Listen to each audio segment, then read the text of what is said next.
Pouvez-vous me dire ce que Paul fut? Nous avons une large sélection dans laquelle nous pouvons choisir. Pasteur, docteur, évangéliste, apôtre, prophète. Chacun d'eux était vrai.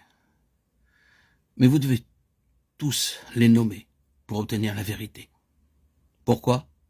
Car Paul fut le vase spécialement choisi pour la révélation de l'Église. Et donc, en étant ce vase, il doit être constitué de tout ce que représente l'Église, de chaque aspect.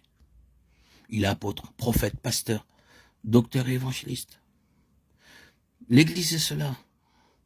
Il n'est pas question de ce que vous et moi pouvons être, mais de ce que l'Église est. En dehors de l'Église, il n'existe rien de comparable à un ministère. Le ministère est l'Église en action et l'œuvre dans différentes directions à travers ses membres.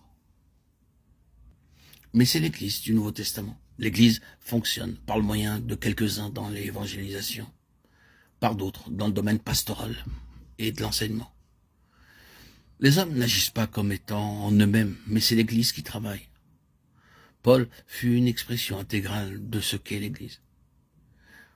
Si vous divisez ces ministères, vous divisez le corps de Christ, vous divisez Christ, et vous rencontrez échec et faiblesse. À présent, imaginez un autre dessin de cela. Dessinez un cercle et partagez-le en trois. Vous avez trois sections d'un cercle. Voilà Kehat, Gershom et Merari, dans un seul cercle, n'étant qu'un à l'intérieur de ce cercle. Ils ont leur propre aspect du service. Mais il s'agit d'un seul ministère. La finalité, l'objectif est unique. Et dans l'Église, qui est son corps, chaque chose doit être liée et interdépendante. Et ainsi, elle s'accroît de l'accroissement de Dieu.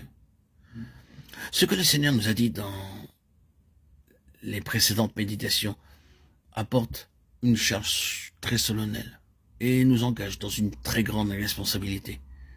Mais assurément, nous donnera accès à un très grand privilège et honneur. Dans les précédents audios où je vous ai fait présenter les Lévites dans l'Ancien Testament, c'était une illustration de l'Église qui est son corps, merveilleuse, quoique voilée. Je ne pense pas que Kehat, Gershom et Merari, qui ont été nommés au chapitre 3 et 4 du livre des Nombres, aient du tout eu connaissance de cela. Ils ont simplement effectué ce qui leur a été demandé, sans savoir. L'Éternel a dit à Moïse que cela devait être fait. Et à son tour, celui-ci le leur demanda. Et ils l'exécutèrent. C'est la signification de ce que Paul dit lorsqu'il parle de ce mystère qui a été caché depuis des âges et des générations.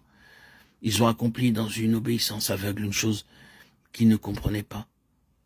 Mais vous et moi avons été conduits dans la signification des choses qu'ils ont réalisées. Nos yeux sont ouverts, le mystère n'est plus, et nous sommes appelés à l'intendance de ce mystère.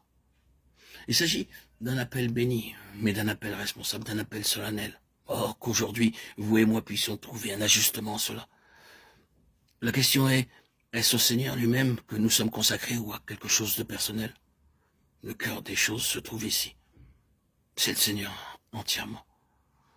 Souhaitons que notre obéissance soit aussi absolue que fut celle de ses fils, d'Aaron, de ses Lévites, même si elle doit être aveugle, jusqu'à ce que nous en recevions la compréhension, parce que le Seigneur nous appelle à cela. Mais une obéissance aveugle n'est pas nécessaire. Et assurément, après ce message, ces nombreux messages audio, nous avons la lumière pour obéir. Nous voyons pourquoi et avec quoi cela est en relation. Vous êtes venus à l'Assemblée universelle et l'Église des premiers-nés, dont les noms sont inscrits dans les cieux.